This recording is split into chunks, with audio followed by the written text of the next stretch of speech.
जय जोहार। मैं हूं तपेश जैन और हम लोग सब जानते हैं कि पिछले दिनों नमक को लेकर, ये नमक का पैकेट है हमारे साथ में, नमक को लेकर समाज में जो है बड़ी अफरा तफरी का माहौल बना था। काला बाजारी की भी घटनाएं कुछ आई थी, तो कुछ व्यापारियों ने इसकी कीमत लगातार बढ़ा दी थी और सोशल मीडिया में इस तरह की खबरें वायरल हुई थी कि नमक नहीं मिलेगा करके, तो लोगों के अंदर में एक बड़ा भय का कारण होता था। कोपलवाणी मेरे देख रहे हैं ऊपर में एक कोपल क्रिएटिव संस्था हम लोग के ऊपर में देख रहे हैं कि एक अच्छा संस्था है जो लगातार 50 से ज़्यादा शो किए होंगे। नगर निगम गार्डन के सामने में म्यूजिकल शो किए थे, लोगों के बीच में निःशुल्क शो किया था।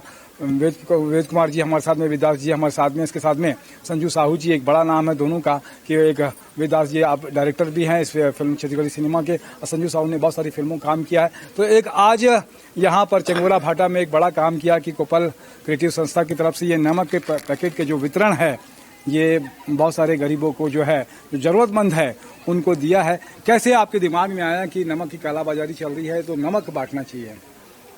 गोल बाजार के व्यापारी संघ के अध्यक्ष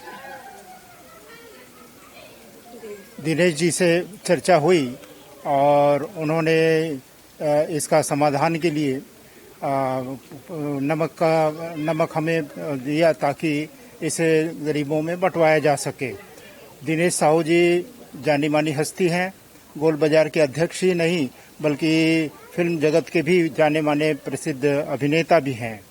तो उनका मैं शुक्रिया अदा करता हूं जिन्होंने हमें ये उपलब्ध कराया और कोपल क्रिएटिव संस्था के माध्यम से हम इसे दान दे रहे हैं, लोगों को, जरूरतमंद लोगों को दे रहे हैं ताकि उनके अंदर में क्या कहोगे संजू आप इस अवसर पर? एक अच्छा नेक काम है, बहुत सारे व्यापारी होते हैं जिनकी वजह से कालाबाजारी होती है, लेकिन दिनेश साहू जैसे व्यापारी भी समाज में हैं। मुझे लगता है कि 100 में से एक आध दो लोग गड़बड़ होते हैं। इस लॉकडाउन में लोकल और वोकल का जो मामला था, वो लोकल और वोकल में अगर देखा जाए तो लोकल व्यापारियों ने बड़ी मदद की थी। क्या कहोगे अभी आप इस? सबसे पहले तो मैं ये बोलूँ कि कुछ दिन पहले की बात है कि हमारे पड़ोसी इस बोली कि अरे भाई नमक बहुत 100 रुपया रेट में मिला थे, तो यहाँ तो कहीं भी नहीं मिला था। ये तो मैं भी सोचूं कि नमक जैसी चीज़ 100 रुपये में मिला थे तो गलत बात है। और ऐसे नाजुक स्थिति में कम से कम जो काला बाजारी वाले हैं वो मतलब ये सब काम नहीं करना चाहिए, बल्कि आगे आके मदद करना चाहिए। और ये जो काम है दिनेश साहू जी ने बढ़ चढ़ के हिस्सा ली से और ये सहयोग दी से, तो मैं दिनेश साहू जी ला बहुत बहुत धन्यवाद करूँ कि मन आगे ऐसे मतलब ऐसे परिस्थिति में। और नमक ऐसी चीज है जो हर घर में सबकी जरूरत पड़ती है। पहले जमाने में कहा जाता है कि नमक खिलाए के मामला रही से, नमक के ऋण नहीं चुकाए जा सके रही से, ऐसे भी मामला रही से कि नमक खिलाना जरूरी रही थे। जरूरी है, सही बात है, नमक तो बहुत जरूरी है, हर चीज में जरूरी है।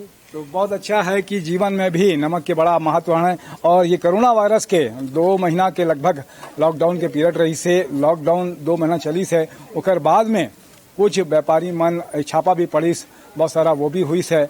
और उसके बाद में 100 रुपये किलो तक भी, और कई जन तो मिलिस भी नहीं नमक। ऐसे समय में दिनेश साहू जी गोल बाजार व्यापारी संघ के अध्यक्ष भी है, छत्तीसगढ़ी सिनेमा से भी जुड़े कलाकार भी हवे, तो वह उपलब्ध कराई है कि जरूरतमंद ला ये नमक के 2-2 पैकेट ला वितरित करत है। बहुत अच्छा नेक काम है, सैल्यूट करत है। ये वीडियो हमन एक स्थिति भी बनात हैं कि लोगों ला प्रेरणा मिल सके कि वो ऐसे और काम कर सके, समाज सेवा के, जरूरतमंद के जैसे भी लगत है। और समाज में अभी जो मुश्किल घड़ी हवे कोरोना वायरस के और लॉकडाउन के, आप तो खुल गए, लेकिन उसके बाद में भी किसी भी चीज़ की कमी नहीं है, नमक पर्याप्त मात्रा में है। तो बहुत बढ़िया लगिस। और कोपल क्रिएटिव संस्था के भी आभार कि आप मन सहयोग करत हो ऐसे कि ओला डिस्ट्रीब्यूट करे बार जो जरूरतमंद है। और दिनेश साहू ला भी आभार। और वही वीडियो भी बनाते हैं हमन मन के, वही कैमरा भी चलाते हैं। एक स्थिति यहाँ सामने उपलब्ध नहीं हो पाते है, लेकिन हमन मन सैल्यूट करत है ओकर काम ला भी और ओकर नाम ला भी। जय जोहार और जय छत्तीसगढ़।